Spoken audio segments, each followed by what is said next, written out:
Growing up in Austria, there was no meal without a soup. And I'm still like that. I love a great soup before any main course or before anything else. So I could eat a big bowl of soup, I would be happy.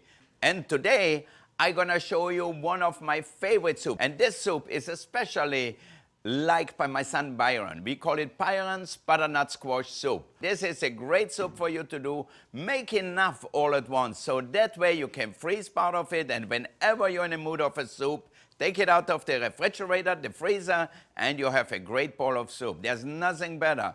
Come home on a cold night and have a great bowl of soup, maybe with a little crusty French bread. That's it. It's a meal. Now, let me show you how to do that. I have a butternut squash and a kabocha squash. Now they are pretty hard, so you have to be careful when you cut them. So lean it right here and cut them in half. So use your biggest chef's knife for that. See that? And now we have to remove the seeds. See, this is not really good to eat, so I'm going to remove them. See, it's so easy with the spoon. You just spoon it out just like that. Take out all the seeds, and then I'm going to roast the butternut squash. Why do I going to roast it? Well, the roasting will intensify the flavors and give the butternut squash a really nutty flavor. Here I have my kabocha squash. Kabocha squash is very popular in Japan, but we see it a lot in our local markets here too. When you use kabocha squash and butternut squash, they're both so different. The kabocha squash is very dense, has a really starchy, nutty flavor. So mix them both together and you're going to get a great, rich soup. So the same thing with the kabocha. We're going to take out the seeds, and then we are ready to roast them. Here I have a sheet pan lined with the parchment paper, and I'm going to just put them all on here. All right, so you can use foil or you can use nothing at all. It's still okay. So we're going to add a little salt, and I'm going to add a little spice too. Smells delicious, a little ginger, and even a little cinnamon. Keep your spices always well closed, because if not, all the flavor is going to go in the air. All right, we're going to put a little butter on here. The butter really makes the squash much darker, but also it gives it a better flavor. So add a little butter, it's always good to it. So now we have the oven preheated to 450, and I'm gonna bake them. If they get too brown, just cover them with aluminum foil. Now, let's look, our butternut squash should be ready. It's about an hour. All right, oh, look at that. Nice and brown. Now it's really hot, so I'm going to let it cool off a little bit, because that way I can remove the flesh easier. While the butternut squash is cooling off, I'm going to chop some onions. Always you have the onion where the root starts. Keep the root to the outside and then slice it toward the top. And then once in half, and then you just have to cut it like that. Now, you can add many other ingredients if you want to. For example, if you have a lot of apples, add some apples to it. It certainly will taste good too. So let's turn on the heat, and I'm going to add a little olive oil and a little butter to my pot here. While we're going to cook the onions, we're going to remove all the flesh from our butternut squash here. Roasting the butternut squash and the kabocha squash will intensify the flavor. So that's why I do that. All right, now look at that. See, it's easy with a spoon. Just scoop it out.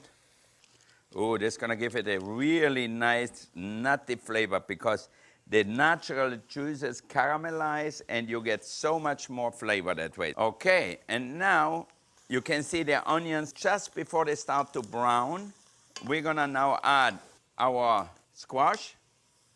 Now, you don't have to cook it for a long time. It's going to be pretty fast. Now, don't forget a little salt and a little fresh ground pepper.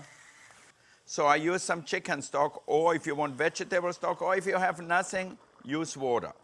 All right. Don't put too much in it, because you always can add more, but you cannot take it out. All right, a little more. I'm going to add a little more of some spices, a little nutmeg, we have a little ginger and a little cinnamon. When you buy spices or whatever, always buy them whole. Don't buy ground nutmeg already because it has no flavor. So with the little microplane, you can grate it, or any kind of small grater, you grate a little nutmeg in here. Okay, a little ginger and a little touch of cinnamon. Now this is a perfect soup for holidays, but for every day. You know, nobody will tell you, I don't like the butternut squash soup. People just love that. Now watch the soup once in a while, stir it. You don't want to make it stick on the bottom. But also, we can make a little garnish for it. So what we're going to do is chop up some apples. All right, I'm going to peel and core the apple. So whatever fruit you like, if you want pears, cranberries, cherries, you decide what you're going to put in. All right, and now I'm going to dice them. Now you could see I peeled the apples. Why? Because if the apple is really tender, the skin is generally still hard. All right, and now I'm going to saute my apples. Again, I heat up the pan. All right, we have here a little butter, and I'm going to add the apples to it. All right, now we're going to saute the apples here until they get nice and brown and finish cooking the soup. So that takes only a few minutes, 20 minutes maybe, and you have your great soup ready. All right, our apples are almost done. We want them to be cooked a little bit, but not too soft. We want to have a little bite to it. So just saute them fast in a little butter. So if you're not good yet at sauteing like I do here, even I throw it on the thing. Look at that, see? So use a spoon. All right, my apples are done. All right, now let me taste the soup, how we are with the seasoning. Always taste as you go along. A little salt. And we're going to add a little more spices. I start gently because you never know how strong the spices are. So that should be good now. All right, you can see it's pretty thick now. So I'm going to blend it. You know, with the immersion blender, it's so much easier to work with. Why? Because you can go with the blender into the soup, so you don't have to pour the soup into a blender or into a food processor. All right. Now you can see the soup might need a little more liquid, so I'm going to add a little more liquid to it. It's a little thick. I like my squash soup really nice and creamy and smooth. All right, now let's look at it. See, it has a nice creamy texture here. So that's what you want with your soup. If you want, you always can add a little cream too, but I generally like it just like that because it really has a delicious flavor. Now I'm going to show you another trick. If it's not sweet enough, add a little honey or a little maple syrup to it. Now to get the right balance, something sweet alone with a little lemon juice in it, it balances it better. So you have here a little, just a squeeze, not too much. I think we are ready to eat now. Each time I taste it, I'm surprised how with this big squash, the soup can taste so delicious.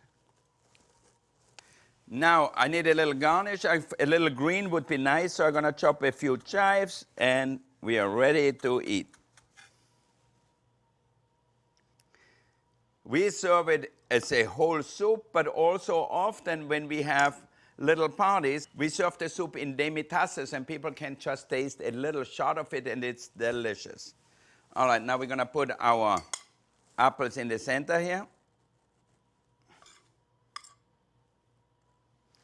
Sprinkle a few green things around, a little fresh herbs would be good. And if you would like cream, you always can drizzle a little bit of cream on it, so it looks nice for presentation. Now, this was such an easy lesson. You know, we cut the squash in half, roasted it with a little butter and spices. Why? Because you want to concentrate the flavor. You don't want to dilute it with water, so we don't boil it. And then onions with the soup gives it always more depth, so we saute onions in a little bit of butter.